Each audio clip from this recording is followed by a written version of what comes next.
Hi friends, please subscribe to Amravati Media and press the bell icon for more latest updates. TDP Janasena మధ్య gap పెరిగిందా? నిదర్శనం ఇదిగో. ఆంధ్రప్రదేశ్లో కూటమి పార్టీల మధ్య సఖ్యత లేదన్నది స్పష్టంగా కనిపిస్తోంది. ముఖ్యంగా ప్రభుత్వంపై విపక్ష వైసీపీ చేస్తున్న ఆరోపణలకు టీడీపీ మాత్రమే సమాధానం చెప్పుకోవాల్సి వస్తుంది.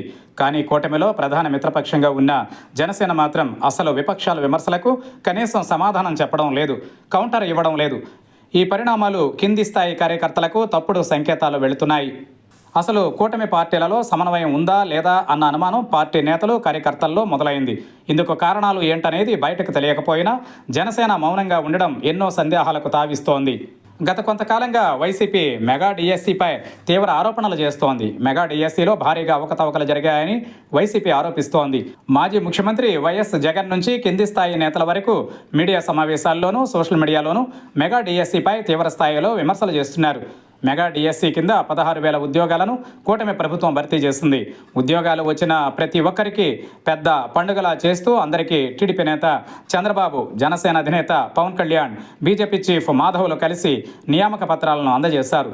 విద్యాశాఖను మంత్రి నారా లోకేష్ పర్యవేక్షిస్తున్నారు. ఈ నేపథ్యంలో కనీసం డిఎస్సిపై వైసీపీ చేసిన ఆరోపణలపై జనసేన స్పందించకపోవడం చర్చనీయాంశమైంది. మంత్రివర్గంలో జనసేన కలిసి ఉంది. ప్రభుత్వంపై వస్తున్న ఆరోపణలకు కలిసికట్టుగా సమాధానం చెప్పాల్సి ఉన్న సమయంలో జనసేన మాత్రం తమకేమీ పట్టనట్లు వ్యవహరించడం ఇప్పుడు ఏపీ రాజకీయాలలో హాట్ టాపిక్గా మారింది. అందులోనూ లోకేష్ నేతృత్వం వహిస్తున్న శాఖలో అవినీతి ఆరోపణలు వస్తే కూటమి మిత్రపక్షాలన్నీ కలిసి వాటిపై వివరణ ఇవ్వాల్సి ఉండగా కేవలం టీడీపీ నేతలు మాత్రమే దీనిపై వివరణలు ఇస్తున్నారు.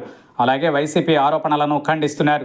జనసేన అధినేత పవన్ కళ్యాణ్ నుంచి మంత్రులు, ఎమ్మెల్యేల వరకు మెగా డిఎస్సిపై వైసీపీ చేసిన ఆరోపణలకు ఏమాత్రం స్పందించకపోవడంతో ఎందుకు ఇలా జరుగుతుందన్న అనుమానాలు బయలుదేరాయి. మొత్తం మీద జనసేన వ్యవహారం టీడీపీలోని కొందరు నేతలకు మింగుడు పడడం లేదు.